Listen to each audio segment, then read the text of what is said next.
People find inspiration in so many different ways. I will walk into a space for the first time and be super excited, super inspired, and can come up with a million ideas. The first thing that I'm going to look at is the color palette. I'm looking at what the flooring type is, what the ceilings look like, what the curtain color is, what are the props that are existing in the space already, taking a fresh look at everything and then deciding, well, is there something that I need to do to bring into that space to really make a color story come together? And so these are kind of the things that I'm thinking about and I'm perceiving when I walk into a new location.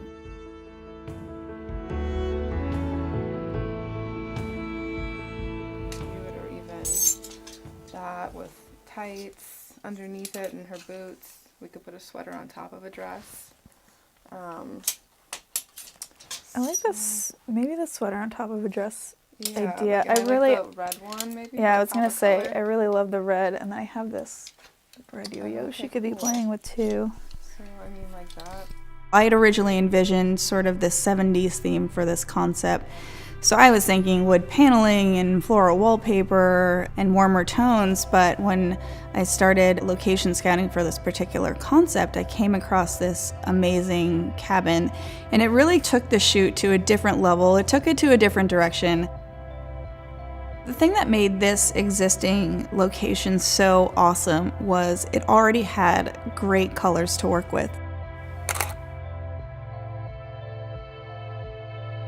Isabella's gonna have this whole book read by the time we're done.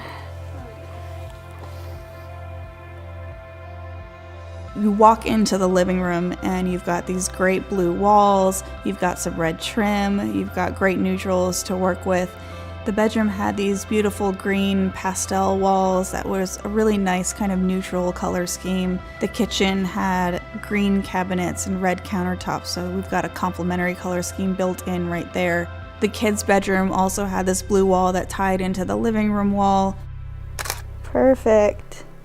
Gigi, try to keep your head up just a little. I think we got a couple shots of you looking off the bed, but let's do some where you're more just kind of sitting upright. But in general, everything worked together really well, and given that we were shooting in multiple locations around the house, the palette was really cohesive from room to room, which is really exciting and makes my job a lot easier when it comes to editing these photos and making that story feel really cohesive. Awesome. And Isabella, I want you to kind of look like you can even like take a couple steps like you're approaching her, or you're like, you know, kind of sneaking around, and yeah, just play around with that. We also did a couple shots outside, so it's winter time. The grass is brown, the leaves are off the trees. We've got a nice white barn as our backdrop, and everything is pretty neutral. So here's an opportunity for us to bring in some color in the styling and really kind of tie that back into the color palette in the house.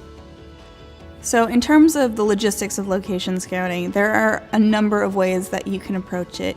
I found a really awesome 1970s trailer from a Craigslist ad, and I emailed the realtor and she responded and she was like, yeah, you totally can come shoot here.